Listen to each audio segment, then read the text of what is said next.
What really happens in the final 24 hours on death row?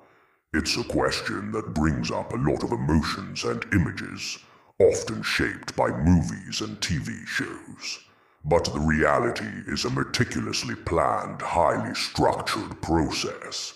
Today, we're going to pull back the curtain and look at the actual procedures and human experiences that unfold in that final day. This isn't about debating the death penalty itself, but about understanding the protocol that surrounds its final moments. The countdown doesn't just start 24 hours before. Weeks, even months in advance, a date is set. This is when the legal appeals have been exhausted and the final order is signed. For the inmate, this is the moment the abstract possibility becomes a concrete reality. The prison system also kicks into high gear, preparing everything from the execution chamber to the personnel involved. As we enter the final 24-hour window, the inmate is typically moved from the general death row population to a special area, often called the Death Watch, or Last Night Cell. This cell is usually located very close to the execution chamber itself. It's a stark, simple room, but it's under constant surveillance. A team of correctional officers, often handpicked for their professionalism and temperament, begins a round-the-clock watch. Their job is to monitor the inmate's physical and mental state, to ensure their safety, and to document everything that happens. It's an intense, quiet observation. During these hours, the inmate is granted more privileges than usual. The most significant is access to visitors. Family members, spiritual advisors, and legal counsel are often allowed extended, non-contact visits. These are deeply emotional and final goodbyes.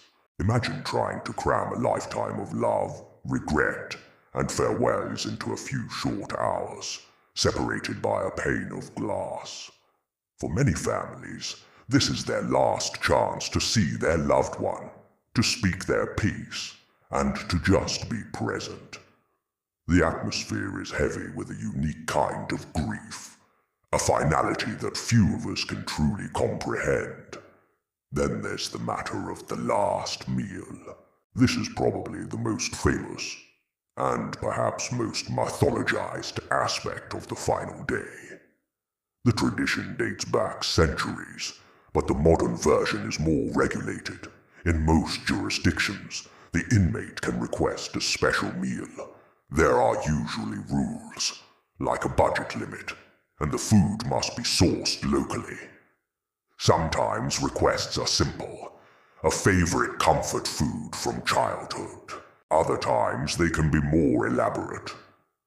But there are also inmates who refuse a last meal altogether, either out of a loss of appetite or as a form of silent protest. Whatever the choice, it's a poignant personal decision in a situation where the inmate has virtually no other control. As the day progresses, the focus shifts towards the final preparations. The inmate will meet with their spiritual advisor, whether it's a priest, an imam, a rabbi, or a prison chaplain. This is a time for prayer, counsel, and finding some semblance of peace. The prison warden will also typically visit. This is a formal part of the process, where the warden reads the official execution warrant.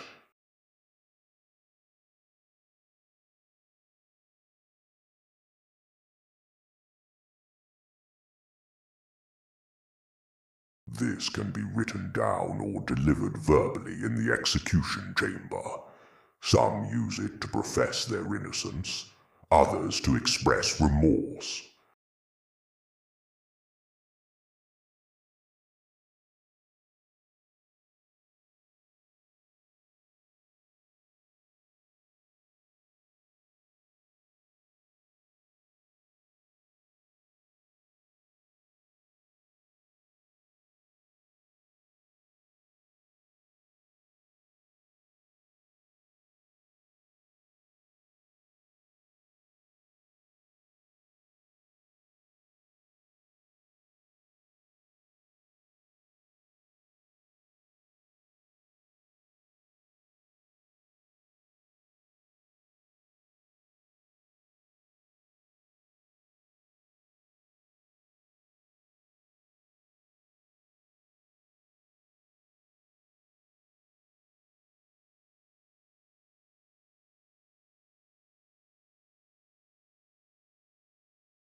Once inside, the inmate is secured to a gurney or a chair, depending on the method of execution.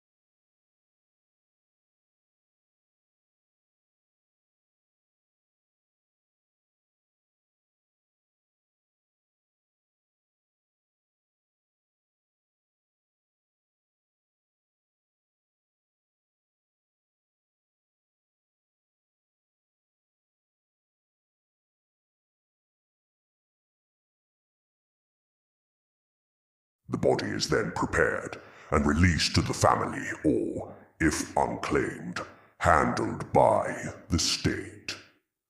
The prison returns to its routine, but for everyone involved, the staff, the families, the witnesses, the experience leaves a lasting mark. The officers on death watch are often offered counseling, as are the members of the execution team. It's a process that takes a heavy toll on everyone, and that's the reality of the last 24 hours. It's a period defined by strict protocols, final goodbyes, and profound human moments set against the backdrop of state-sanctioned death. It's far from the sensationalized drama we see on screen. It's a quiet, controlled, and deeply somber procedure that marks the end of a life. If you or someone you know is struggling with difficult emotions or thoughts, please remember that help is available.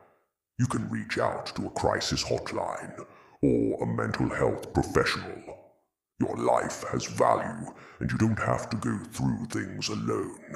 Thank you for watching and taking the time to understand this complex subject with us.